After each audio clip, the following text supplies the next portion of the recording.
This video was digitized from a reel of silent 8mm film, and you're looking at Margaret Ritchie, a experimental plane pilot here in the 1960s.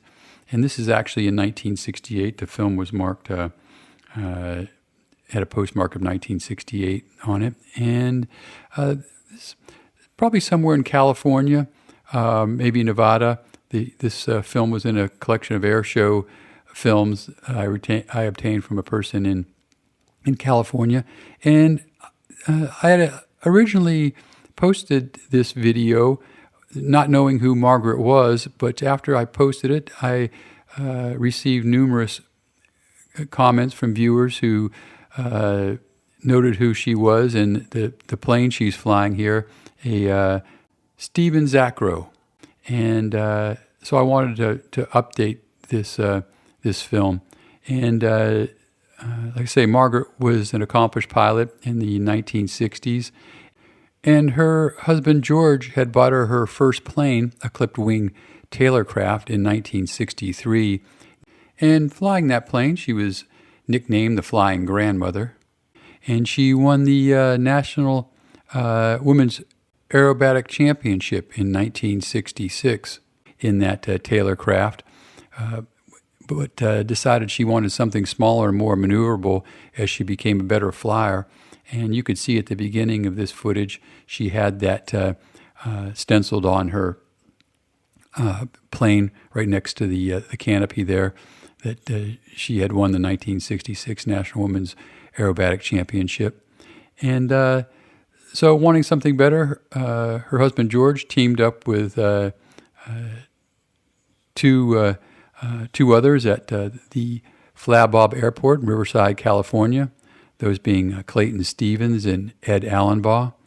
And they helped design a better plane, which would be the Stephens Akro. And among decisions they made to improve its stunt flying capabilities, the plane was also built with an expanded canopy to accommodate Margaret's beehive hairdo, which was a popular hairstyle at the time, and you saw her wearing there at the beginning. And the prototype of the Akro made its first flight in July 1967, and her husband George, who was also her coach and mechanic, described it as love at first sight. And you can see her here. She really enjoyed the plane. And she noted the plane was capable of much more than she could even accomplish at the time, and was far more responsive than her previous plane, the Taylorcraft, which took some adjustment. And she went on to take second place at the 1967 National Women's Aerobatic Championship in Reno, just 2 months after taking possession of the Stephens Akro. But tragically, Margaret was killed flying her Stephens Akro on May 7th, 1968. So right around the time frame this film was shot, her husband George told Federal Aviation Administration investigators that she had taken off from Flabob Airfield and near her home in Riverside, and she performed some opening maneuvers and then rotated her plane into an 8-point roll. Then the airplane recovered to straight and level flight at an estimated altitude of 1,000 feet, but then nosed over and dived into the ground under full power. And when she was buried, her plane was chopped up into pieces and interred with her. So, yeah, just a tragic end there to, as you could see, a very accomplished pilot.